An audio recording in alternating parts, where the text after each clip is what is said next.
2017 жылдагы президенттик шайлоодон кийин Өмүрбек Бабанов Азаттыкка курган маегинде 2017 жылы саясаттан кетишине эмне себеп болгонун ачыктады. Көрсө ал учурда президенттик шайлоодо Сооронбай Жээнбековго утулуп калганы же бийликтен басым болгон үчүн эмес. Анын квотасы боюнча Республика Ата Журт партиясы менен парламентке келген саналаш депутаттары чыккынчылык кылып, сатып кеткени үчүн саясий талаадан чегинүүгө аргасыз болуптур. Ушундай саясаттан кетсин, неметке аралашпасын, мамлекет тынч болсун деп туруп. Анан кийин менин депутаттарым, мага эң негизги чечимим ушул болду. Эмнеге саясаттан кеткеним, Илмиянов, билесизби, мындай даңктуу Алмаз Шаршенович барктап жүргөн шофер. Биздин депутаттарды, немени Генпрокурорду кабинетте отуруп алып сурасаңыздар болот, депутаттарды Бабановду фракция лидеринен кетирүү боюнча кол топтой баштады. Бул маалыматтар келди. Ошондо мени президенттик шайлоого округту жетектеген, ишенген адамдарым мени кетсин, фракциянын лидеринен кетсин деп кол коюп атканы мен үчүн мындайча чоң удар ушу болду да. Президенттен утулганда удар болгон жок. Бирок Бабанов аны сатып кеткен депутаттардын атын атаган жок. Айтымында чыккынчылык кылган эл өкүлдөрү Республика партиясынын октябрдагы парламенттик шайлоодогу тизмесине киргизилген эмес. Бабановдун бул айткандары азыр кызуу талкууга алынууда. Журналист жана саясатчы Шайырбек Маматокторовдун пикиринде, элдин добушу менен келип мандат алган парламентарийлерди менчигиндей көрүү саясий маданиятка жатпайт. Саясий лидерлер шайлоо кезде ал депутаттарга, алар эми ал кезде талапкер, жалдырап биздин катарга кир, сен о жерде эл сыйлайт экен деп жалдырап алып келген өзү ошолорду. Андан кийин шайлоо өткөндө булар менин депутаттарым, булар менин мындай бая чакан армиям дегендей мамиле кылган, ал туура эмес. Бабановдун өз партиялаштарына тарынуусуна кажет жок. Анткени бир кезде ал өзү да аларга чыккынчылык кылып, жеке кызыкчылыктары үчүн тилектештерине ар кандай мамиле жасап келген дешет айрым активисттер. Алардын пикиринде Бабановдун акыркы айткандарын жагалдануу аргасын көргөн саясий оюн деп бааласа болот. Ошондой эле коомчулуктун жана азыркы бийликтин колдоосун табуу аракети. Бирок мындай кадамдары менен республиканын мурунку лидери элдин жана партиялаштарынын ичинде колдоо таап кетүүсү кыйын. Бул жерде биринчиден Бабанов буга чейин турмушта канча кишини сатып келген. Ошол сыяктуу эле ал турмуштагы кайтар дүйнө деп коет, ошону алды.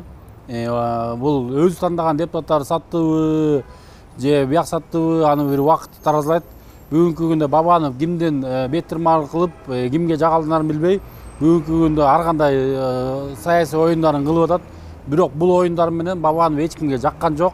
Эске салсак, Өмүрбек Бабанов 2017 жылкы президенттик шайлоодон кийин саясаттан, анын ичинде партиялык ишмердиктен кеткенин жарыялап, сыртка чыгып кеткен. Бир жылдай чет өлкөдө жүргөндөн кийин Кой Таш окуясы курчуп турган кезде кырдаалдан пайдаланып кайтып келгени маалым. Көп өтпөй 2019 жылдын соңунда саясий долбоорун жыйынтыктап, саясаттан биротоло кеткенин жарыялаган жана өлкөгө инвестиция тартууга көмөктөшөөрүн жар салган. Ал эми партия лидерлигин Мирлан Жээнчороевго өткөрүп берген. Бирок 5-6 октябрдагы элдик толкундоолордон кийин Бабанов бышкан ашка даяр болуп, кайра саясий аренага кайтып келгенин билдирди. Ортодо 4 партиядан түзүлгөн акыркы үмүт саясий бирикмеси анын талапкерлигин премьер-министрликке да көрсөттү. Бирок ал учурда жоон топ саясий лидерлердин колдоосуна ээ болуп турганына карабай, Бабановдун Атамбаевга кошулуп кетүүсүн эч ким күткөн эмес. Уру жакшы магниттей тартат окшойт. Ал дагы ошол жакка барып кошулуп алды да. Жыйынтыгында эмне болду? Атамбаев 2 саатка жетпей сабалып, байырдан сөгүлүп, кубаланып, акыры бар бир күндөн түрмөгө кайра отурду. Өзүнүн мыйзамдуу логикага жата турган жерине барып олтурду. А Бабанов кече эмне болду? Бабанов кече ошол туура жакка баштаган адамдардын баарын сатты. Кезектеги ирет аны жакшы жакка баштаган Алтынбек Сулаймановду сатты. Аны жакшы жакка үндөгөн Клара Сооронкулованы сатты. Тажрыйбасы аз болсо да жүрөгү таза Тилек Токтогазиевден бала жүрдү эле, ошону да сатты, атын атап. Бир эмес, бир нече рет сатты. Жагалдануунда чеги болуш керек. Кайсы бийликке эле калса эле ошолордун чапанын кийип, ошол ырдай бергенден да тартыныш керек бир аз адамчы. Качып кетет, эртеси тополоң болсо кайра пайда болуп калат, анан кечинде кайра саясаттан кетет, уктап туруп эле кайра саясатка келип, ашмалтай чыгып кетти, уят эмеспи? Ал арада Алтынбек Сулайманов Бабановдун калпын чыгарып, форумдун имаратына мени премьерликке көрсөткөн партиялардын макулдашуусу менен бардым деген билдирүүсүн төгүндөдү. Депутаттын айтымында Бабановду өкмөт башчылыкка сунуш кылган партиялар анын мурдагы президент Алмазбек Атамбаев менен жолугуп, форумдун имаратына бараары тууралуу кабары болгон эмес. Дайым bir ийгилик болсо, bir топтун ийгилиги болсо, дайым өзүнө ыйгарат, мен кылдым деп.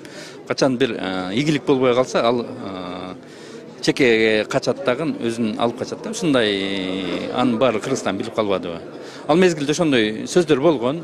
Жалпы жаштар, биздин партиянын жаштары, ата мекендин жаштары, реформа, дагы республика, дагы бир топ партиялар Өмүрбектин, Бабановдун кандидатурасын премьерликке сунуштайбыз деп сунушташкан. Ал жерде мен да чакырышкан. Ошол маалда премьерликке биз менин жеке көз карашым мындай болгон.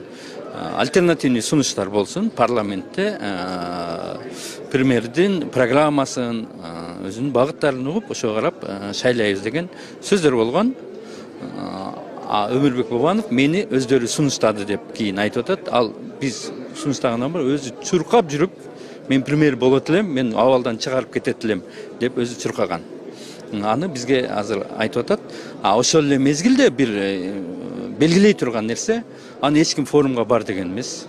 Атамбаев менен сүйлөшүп, митинг андай чык деп эч ким айткан эмес. Ал өзүнүн жасаган иштери.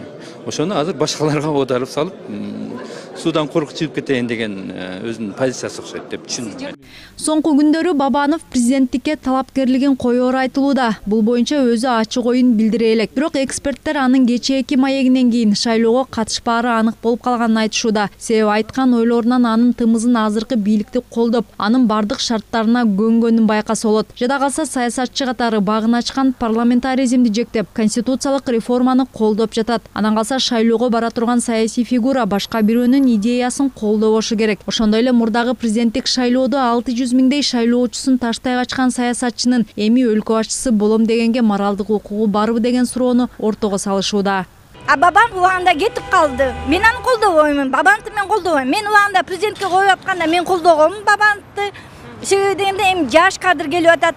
Жаштар ушу иштеп, жаштарды көтөрсүн деген, бирок Бабанов убагында кетип калды. Ошондой эч жака кетпей эл менен болуш керек болчу. До конца эл менен болуш керек болчу.